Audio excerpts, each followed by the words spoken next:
খবর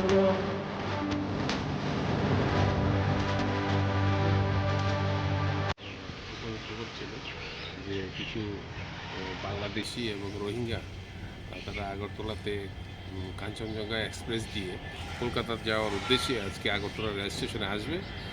সেই খবরের ভিত্তিতে আমরা এখানে আমাদের পুলিশ যারা আছে এখানে আরপিএফ এবং অন্যদের সাহায্যে আমরা তাদেরকে আটক করি। টোটাল 16 জন, এর মধ্যে আপনার বাংলাদেশি 2 জন আর বাকিরা রোহিঙ্গা, আর একজন ইন্ডিয়ান টাউট আছে। সে এই লোকগুলিকে নিয়ে আসতো।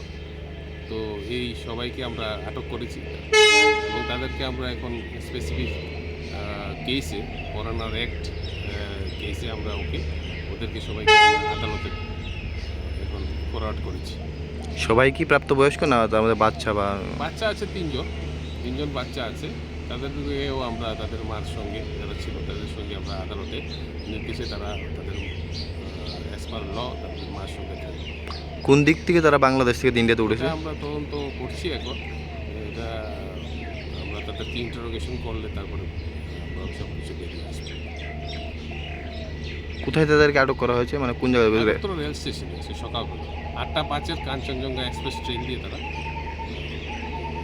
কলকাতা যাওয়ার উদ্দেশ্যে এসেছিল।